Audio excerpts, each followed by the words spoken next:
Toto Wolff has been criticised after his snappy radio message to Lewis Hamilton during the Austrian Grand Prix. Toto Wolff disrespected Lewis Hamilton by telling the Brit to stop moaning and just drive at the Austrian Grand Prix, according to former Williams team manager Peter Windsor. The remark was made by Wolff in response to Hamilton complaining about his lack of pace at the Red Bull Ring, while also calling for other drivers to be punished for exceeding track limits after receiving a penalty of his own. It seemed as though Wolff grew slightly annoyed with Hamilton's constant complaints during the latter stages of the race, with the Austrian eventually snapping, "Lewis, the car is bad, we know.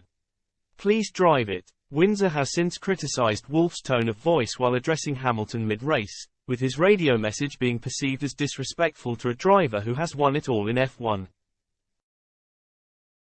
Windsor said on YouTube, "There was a comment from Toto Wolff 2/3 of the way through the race which, for me, left a little bit of a bad taste in the mouth because it was Lewis again going on about track limits.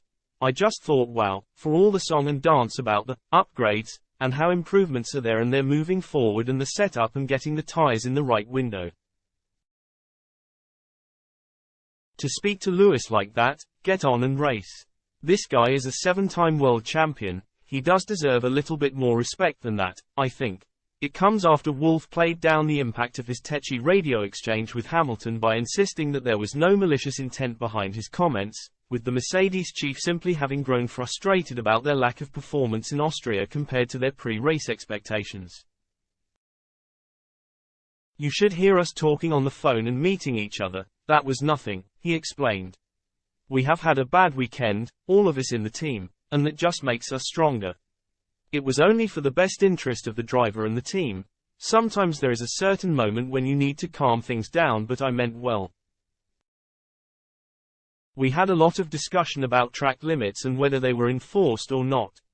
I wanted to make sure we were getting the best out of the package that wasn't performing, and trying to give it our best shot." Hamilton went on to slump to a 7th-placed finish at the Red Bull Ring after being handed a 5-second time penalty for repeatedly exceeding track limits earlier in the race.